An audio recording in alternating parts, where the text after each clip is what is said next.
자, 이제 또 외교 문제에서 경제 문제 넘어갑니다. 좀 심각한 게 무역 적자가 1년을 넘게 지속되고 있는데 이번에는 2달 연속으로 경상수지까지 적자가 나왔습니다.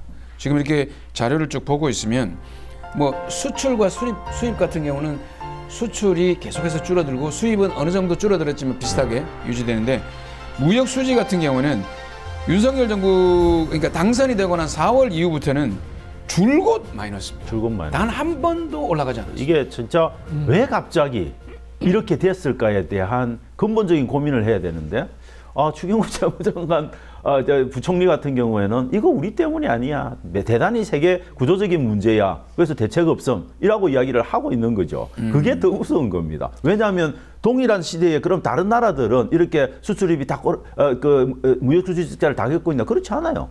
올라가고 있는 나라들도 있고 경제 성장률 전망치도 하향 조정하는 게 아니고 상향 조정하는 데도 많아요. 우리는 지금 계속 하향 조정해 나가고 있지 않습니까? 왜 우리가 그런가에 대한 근본적인 고민을 해야 되는데 부총리라고 하는 사람이 그 고민 전혀 안 하고 있어요. 이게 더 문제라는 겁니다. 나빠질 수도 있어요. 그렇지만 그 문제의 원인에 대한 진단을 하려는 적어도 노력은 국민들한테는 보여줘야 된다. 제가 보기에는 이 기본적으로 모든 변수들이 거의 비슷한데 이렇게 된 경우에는 아주 구조적인 뭔가가 작동을 한 겁니다. 저는 그걸 중국 요소라고 보는 겁니다. 그런데 그 중국 요소에 대한 이야기들을 전혀 언론도 하지 않고 대통령실도 하지 않고 정부도 하지 않는 거죠. 그런데 이 이야기를 하면 오히려 또 한쪽으로 몰아간다고 얘기를 하는 종중으로 몰아가겠죠. 네, 부분이 좀 있거든요. 근데 또 어떤 부분을 기업하시는 분들 제가 만나서 한 번씩 얘기를 해보면 그런 얘기도 하시더라고요. 지난 정부 때 돈을 너무 많이 써가지고 지금 수습하고 있는 중이다. 사실 근거가 없는 얘기인데도 불구하고 그런 얘기를 하고 있다는 얘기는 뭐 코로나 기간 동안에 돈을 많이 풀었다라고 하는 거는 국민들이 아시기 때문에 아마 그런 얘기를 아니요. 근데 문재인 정부의 적자 수준하고 윤석열 정부 1년의 적자 수준하고 윤석열 정부가 더 많아요. 그러니까 이게 수치화된 근거를 제시하면 충분히 납득이 가능한데도 사람들은 체감상으로 자기 믿는 걸 믿더라고요. 근데 말의 장난에 우리가 주의를 해야 되는데 예를 들면 또 거기에 대해서 또 뭐라고 얘기를 할 수 있느냐 하면은 축적되어 온 게 이제 나타난 거다. 그렇지. 이렇게 또 가능한. 그렇기 때문에 이게 우리가 우리 국민 시민들께서 함부로 그런 말들에 저는 말들에 좀 부안해동 하시지 말고 그냥 지금의 정부의 정책은 지금의 정부가 책임을 지는 겁니다. 말하자면 그렇게 어려움이 있다라고 하면은 이걸 갖다가 역전시키고 반전시키는 정책이 있어야 국민의 삶이 편안해지는 거 아닙니까? 그리고 박수 받고. 네네. 그러니까 한 곳으로 딱 가게 해야지 이 말 따라가고 저 말 따라가고 안 하시는 게 저는 좋다고 봅니다. 그리고 보면 우리가 내리는 판단의 근거가 사실은 굉장히 빈약할 때가 많아요. 그렇죠. 들어온 정보, 떠도는 소문, 네, 그렇죠. 이게 판단의 근거가 되는 경우가 많거든요. 그리고 엉터리 유튜브들. 네, 좀 더 수치화되고 구체적인 근거를 가진 어떤 판단, 뉴스를 접근해 주는 게 좀 필요하지 않나요? 부산연구소가 괜찮지 않나요? 그렇죠. 우리 걸 봐야 됩니다. 좋습니다. 저희들은 무슨 그런 과학적인 판단을 하고 있는지 저는 궁금합니다. 우리 계속해서 데이터를 금방도 우리 CG 데이터 딱 나왔죠. 데이터 딱 나오죠. 데이터 나갑니다. 자, 그리고 다음 이제 노조와 관련된 이슈인데 이게 정부가 노조에 회계 자료를 요청했는데 노조의 60%가 거부를 했다. 이것도 어떻게 보면 이제 노조와의 어떤 대립각을 세우면서 이 부분은 우리가 잘하고 있다라고 얘기를 해야 될 부분이 아니겠습니까? 노조가 거부한다는 얘기는 뭔가 있는 거 아니야? 충분히 얘기할 수 있습니다. 그렇죠. 그렇지만 거꾸로 말하자면, 근데 노조는 지원금 같은 거 조금 줬다고 해서 노조의 활동이라고 하는 것들은 기본적으로 좀 다른 성격이잖아요. 왜냐하면 자본이라고 하는 거대한 어떤 그런 부분하고 싸워야 되는 그런 부분들이 있고 그 속에서 좀 마치 특활비처럼 그렇게 써야 되는 부분들도 있을 수도 있고 그런 것들이 있을 수 있는 거죠. 그래서 사실 관행적으로 지원은 하지만 발길이의 원칙을 지키면서 노조에 대한 그런 요구들을 사실 안 해온 거죠. 그런데 이 정부는 갑자기 들어와서 그런 관행을 다 바꾸고 야 뒤져라 라고 하니까는 그거는 당연히 의도가 있다고 보는 거고 노조는 그 의도에 그대로 노출되는 순간 노조 활동 자체를 못할 수도 있는 거죠. 노조 입장에서는 노조 탄압이라고 볼 수 있는 거고 정부 입장에서는 법에 있는 대로 너 우리 돈 썼으니까는 보자라고 이야기할 수는 있는 거죠. 근데 세상 모든 일이 법대로 다 되어 오지는 않았다는 겁니다. 근데 이게 특활비 얘기를 하니까 모든 부서에 보면 특활비가 있어요. 아, 그래. 제가 그 얘기 하려고 했어요. 정부가 가지고 있는 특활비는 그럼 없앴습니까? 나 잘 몰랐어요. 그분들은 공개 안 하죠. 그러니까. 한동훈 장관 엄청나게 특활비 자기 재직 기간 동안 특활비 많이 늘었지 않습니까? 근데 자기 운영비 조금 줄였다라고 해서 지금 자랑하고 있는데 특활비는 늘었어요. 근데 그 특활비 그럼 내용 봅시다 하면 보여줍니까? 안 보여주죠. 대통령실 보여줍니까? 안 보여주죠. 그러니까 거의 모든 정부 부서들이 특활비를 갖고 있는 걸로 저는 알고 있거든요. 그렇죠. 예. 그러니까 이제 아까 지금 우리가 이야기하는 형평성이라고 하는 게 있고요. 그리고 기본적으로 돌아보면은 지금 우리가 지금까지 얘기한 것만 해도 도대체 국내만 해도 만들어진 전선이 몇 개인지 모르겠어요. 싸움의 전선. 네. 노조랑 붙어야 뭐 하는 되고. 건지 모르겠어요. 이게 정책을 해야 되는데 너무 많은 전선을 만들어. 저는 노조가 낼 수도 있다고 봐요. 노조가 낼 수도 있다고 보는데 노조는 그 내는 어떤 행위가 정부에 대한 어떤 굴종이라고 보는 거고 노동자들의 단결권을 훼손하려는 정부의 의도가 있다라고 보는 거죠.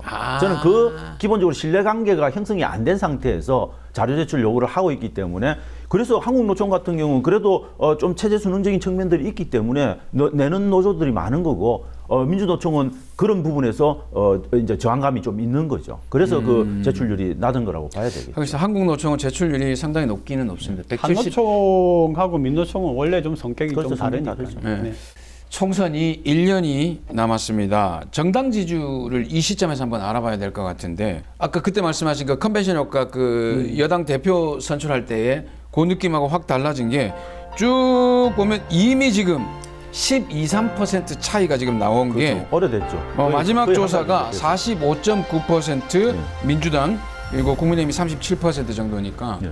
상당히 좀 차이가 많이 납니다. 예, 조사에 따라서 뭐 10% 훨씬 넘게 차이 나는 데도 있는데 뭐 저는 이제 민주당도 뭐 잘하고 있다 이렇게 보기는 굉장히 어려운데 워낙에 국민의힘이 못하고 있는 거고 예전에는 대통령만 못했다고 생각했는데 이제 국민의힘도 같이 싸잡아서 가는 거고 오히려 국민의힘이 대통령보다 떨어지는 속도가 더 많은 건데 그 말은 뭐냐면 국민의힘이라고 하는 정당에서 원내대표와 당대표를 뽑아놨는데 이분들은 허수아비다 이걸 아는 겁니다.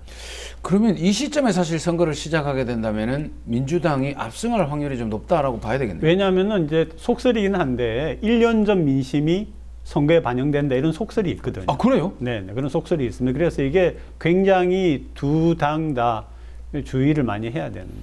그러니까 근본적으로 제가 볼 땐 대통령 집권 2년 차 지나서 그 선거가 되네요. 그거는 아주 자연스럽게 중간평가 선거로 가고 되죠. 정권 심판 선거가 될 가능성이 매우 높죠. 그리고 이제 총선을 앞두고 선거제 개편 얘기는 이게 단골 메뉴입니다. 이번에 될까요? 저는 뭐 잘 안 될 것 같다는 생각이 듭니다. 저는 1000% 안 될 가능성이 굉장히 높다. 왜냐하면 전원위원회에 이게 회부됐다는 이야기를 안 하겠다는 이야기하고 마찬가지입니다. 몇십 명 나와가지고 그 많은 이야기들을 그냥 국민들한테 우리가 고민을 하고 있어 이걸 보여주는 그런 과정이었다고 봐야 되는 거예요. 전원회의에 회부되면 네, 전원회의라고 하는 거 난상 토론을 하니까 결론이 안 난다고 봐야 있습니까? 되겠네요. 누가 듣지도 않잖아요. 남 얘기할 적에 거기 앉아가지고 끝까지 다 나가버리지 사람이 않습니까? 다 나가버리는 게 이거 그냥 요식행위다 이런 거 다 아는 거죠.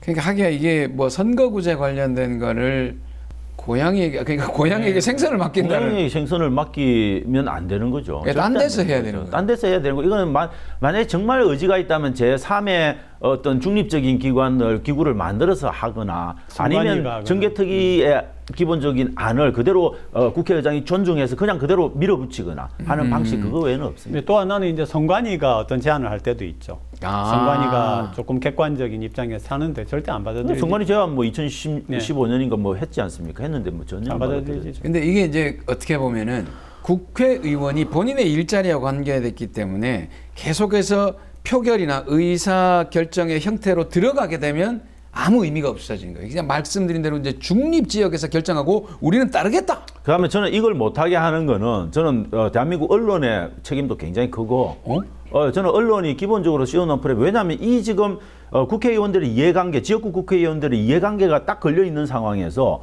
지역구를 줄이고 비례대표를 늘리는 거 사실 쉽지 않습니다. 그죠? 그 다음에 거기에다가 뭐 대선구구제라든지 선구제 개혁을 해서 지역구를 흔드는 거는 받아들이기가 굉장히 어려워요. 국회에서 표결 자체가 이루어질 수가 없는 겁니다.